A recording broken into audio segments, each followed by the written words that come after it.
looking to date or marry a Filipino woman, I'm begging you to stop doing this. So if you're moving to the Philippines or falling in love with someone in a different culture, it can become very beautiful or it can become a nightmare.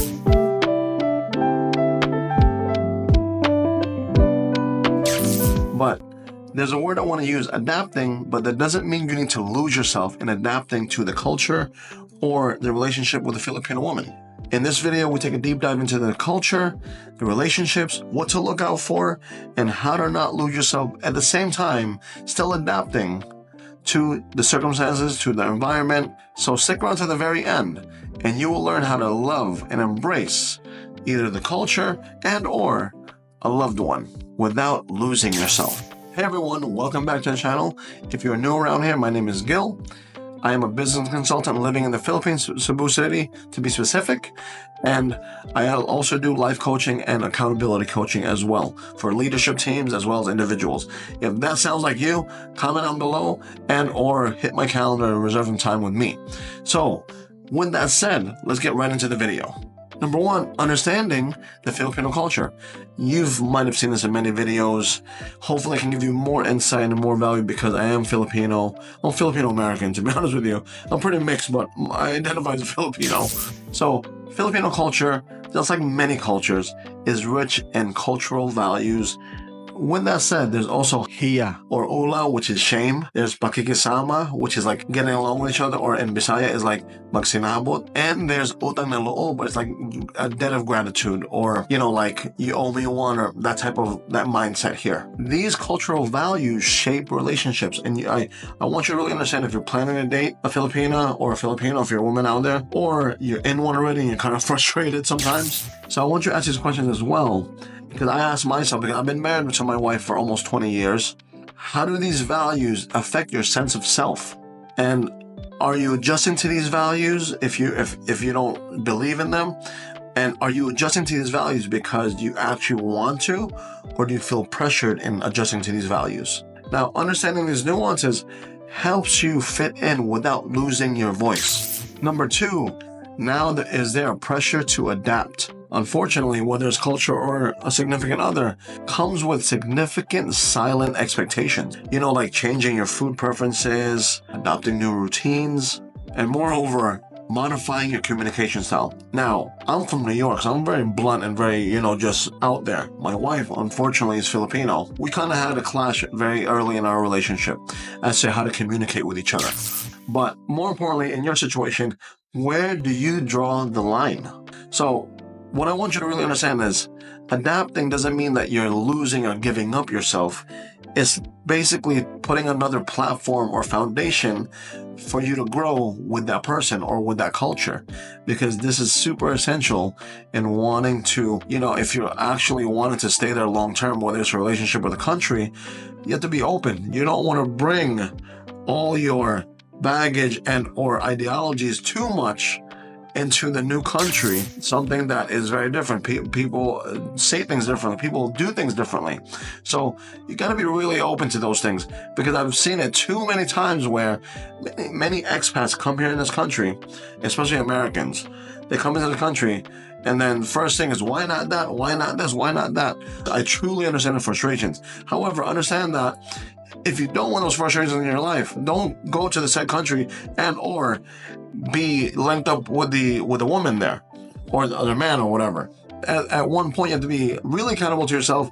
Are you willing to change for that person or the country to some degree? Obviously, there's non-negotiables that everyone should have. Like I have my non-negotiables, but to a great degree, you also have to be adaptable. If you're not that, you probably don't belong here, to be honest with you, or any country for that matter, or any relationship for that matter. Because for those that comment down below, if you've been married for a long time or been with your partner for so long, or your significant other, that don't tell me you haven't changed X amount of years. There's so many. It's like Bruce Lee said, be like water at the end of the day, right?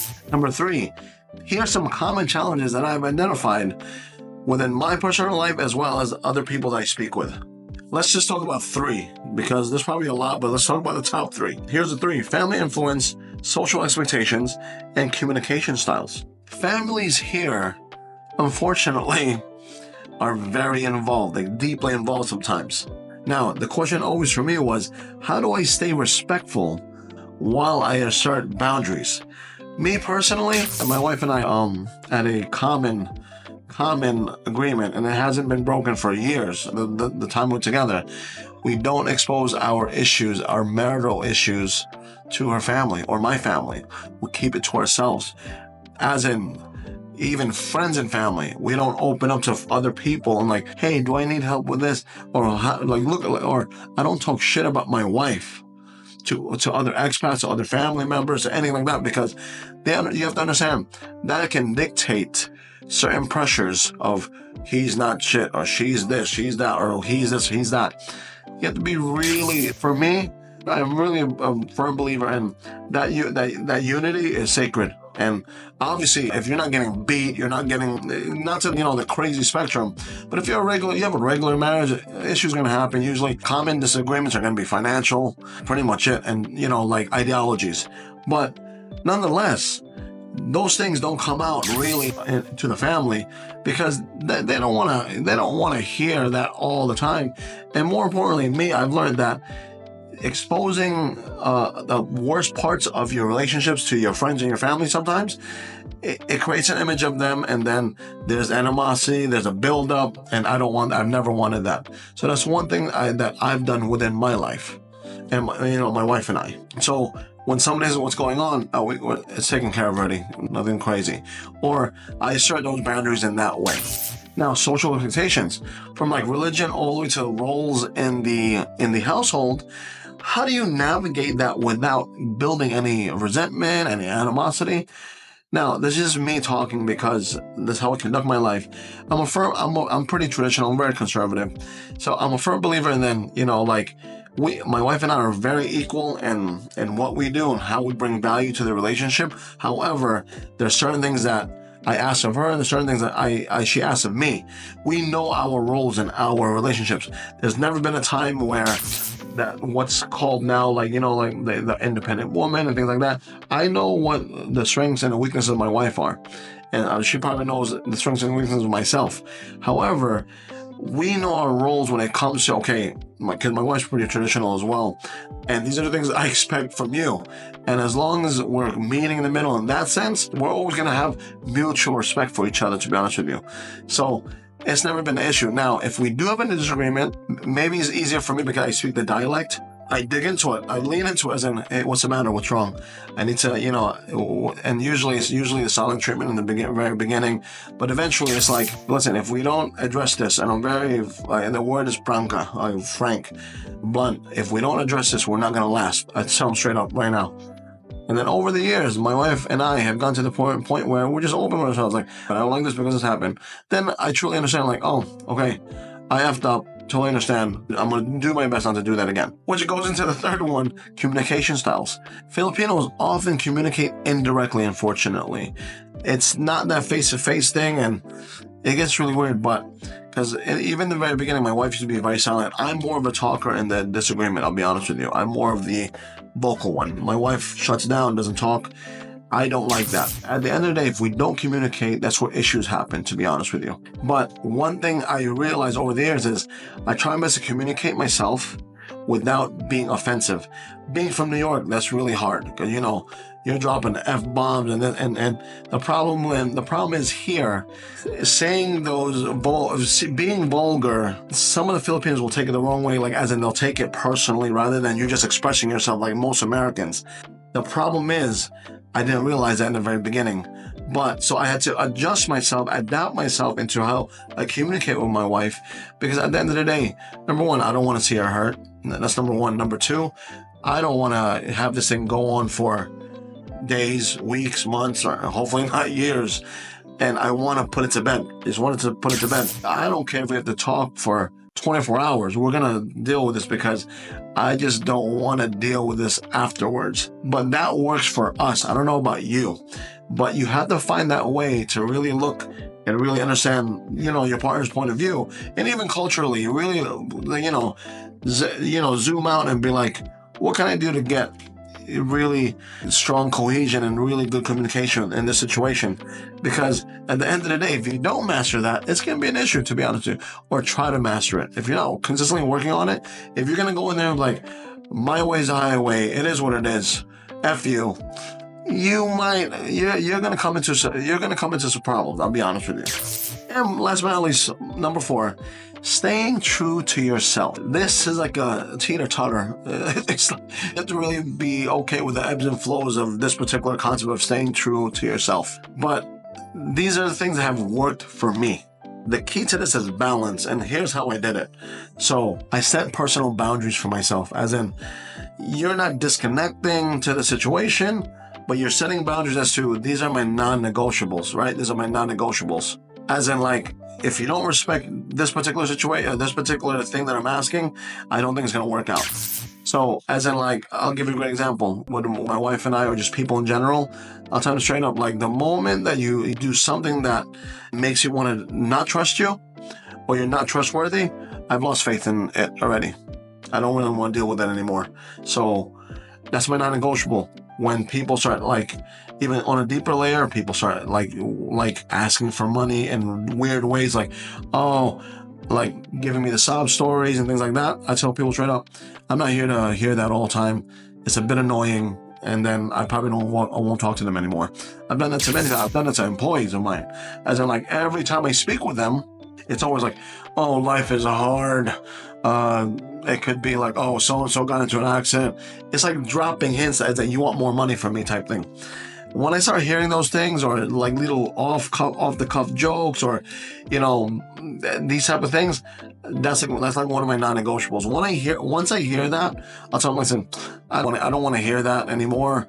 You know, we're both here to work. If it's like a colleague, or, you know, or if it's like a family member, like, I don't, you know, everyone has a hard time here, and I don't want to directly insult them, but I just disengage, I disconnect, because any more further interaction from that is just going to make me frustrated, to be honest with you. So I set clear boundaries for myself, and given the opportunity, I'll just draw the line with many people. And the next one is I find common ground. You know, obviously being in sales for a good number of times, being in leadership roles, you try your best to be as diplomatic as possible, as fair as possible, and try to find common ground consistently to try to, you know, deliver your message, and to get your, try to deliver your message and get your point across without offending people, right? Because, you know, on a business point of view, you're really fighting for the vision and your mission to be, you know, complete, and you want to conquer those things. So you have to find ways to try to keep driving people towards there without offending them, without, you know, it's just a constant adjustment every single day. But understand that you're going to be blending your cultures, whether you're American and Filipino, you're going to be blending your cultures. So you're going to have to find some common ground. Like, for instance, like, you might not like going out to, you know, with hanging out with friends and family. So find a common interest that you do like going. Let's say, for instance, you like, you know, I don't know what it is in the Philippines, but let's say, for instance, you actually like just going to the beach because you enjoy the beach. You know, find some common ground where you can invite those friends and families to the beach. If they don't come, they don't come at the end of the day. But you can build a common ground as to, you know, okay, like, who doesn't love the beach anyway, to be honest with you? But you can find that common ground to be, you know, to something that you like and they like, and then try to find that common ground. You know, obviously many Filipinos, they love having a great time. So having a few drinks, having a little cookout, they're good already to a great degree. Now, finding common ground means also you need to pull away when everyone starts getting too drunk, and the things start happening where everyone's asking for help sometimes, everyone's going through the sob stories and things like that, and, you know, people might get a bit too irritated when they start getting drunk. Find some common ground.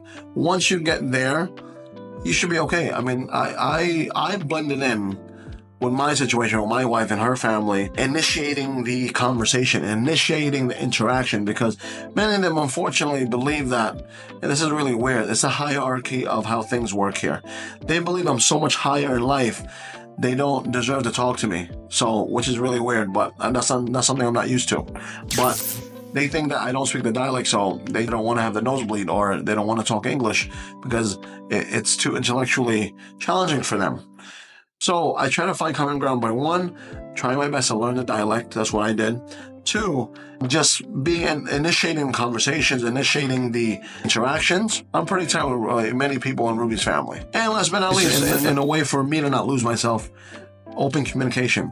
I haven't really changed my way of communicating with people. I might come off offensive, to be honest with you, but I tell them how it is, but with respect. That's like the number one thing. I don't tell, not as an example, I don't say, you effing Filipinos do this and do that. No, that's very offensive. I usually say like, I find that Filipinos here do X. And I find that really weird because they don't do that in America. But I totally understand why things can happen because it's cultural. And that's usually how I segue into other things. Now, or I ask people like, hey, why, or I just people like, why do Filipinos do this and do that? I tell them in a question form because it doesn't seem offensive. And to some degree, they're gonna maybe down there somewhere to the talking to a Filipino, you kind of have to hold yourself accountable to a great degree, culturally sometimes as well. I try to get into it that way because Filipinos are very big on like olaw or like being shamed or dignity, dignidad, like they don't want to feel like they're being shamed or put down or things like that. It's a very big thing in the Filipino culture. So when I deal with people, like as in like great example, I brought this up to another Filipino, they couldn't really answer me. Maybe you guys comment down below if you guys can. This is the question. Filipinos are always complaining about not having enough money, not having enough opportunity, like they're having a hard time in life. However, if you see Filipino traffic, they drive as if they don't care about their life. So just put that in perspective for me, okay? As in like, when you sit down and talking to very nice people, life is just hard. A slew of reasons. But then when they get on a motorcycle, zipping through, prone to accidents, or anything can happen, and this one is chaos. Why such a contradiction? That's a question I pose to many Filipinos. Some answers were like, oh, that's something that they can control the way they drive, but they can't control the economy. But to some degree, I disagree with that because, honestly, there are poor people in my family. My dad was one of them before he rose up and stuff like that. It can happen. It just takes a lot of hard work, a little bit of luck, but consistency is the key. So comment down below what you think about that statement I just made about, Filipinos, driving without a care in life, but at the same time complaining that they don't have enough money because when they get into an accident, they complain about having no money to pay the bills. But then why did you put yourself in a situation where you're driving recklessly? I don't know. I look forward to those comments, to be honest with you. So in conclusion, adapting to the Filipino culture or adapting to your wife's or husband's culture doesn't mean that you're losing yourself. It just means that you're adding another portion of yourself to obviously, hopefully, get better at adapting, get better at being understanding. It's a whole slew of benefits that you can benefit from, to be honest with you, in being adaptable. And hopefully, you're becoming a better version of yourself, a richer version of yourself, that one keeps you grounded and keeps you connected. So in my 40 years of living, I realized love is a journey, relationships are a journey, so is your identity. I realize that as I'm getting older, your identity shifts from time to time, or it's like, analogy-wise, if identity was a bucket, from the time you're born till the time you're not here anymore, you're just adding and taking away out of that bucket. Hopefully refining it to the point where it's some good stuff in there. Obviously it's never going to be, really good stuff, but there's going to be a little bit of darkness there. But hopefully at the end of the day, even for me specifically speaking, and hopefully you, it'll be a bucket of like the best version of me and things to consistently work on. So if you enjoyed that video, please do not forget to like the video, subscribe to the channel, share the video, and more importantly, comment down below because I read every single comment. I would love for you to share your thoughts, your experiences, and I just want to know, how are you navigating through your adjustments here in the Philippines, whether it be with a country or with love? Let me know because I'm really intrigued to find out because I can always add that into my bucket. Take care, God bless, and I'll see you guys soon. Bye.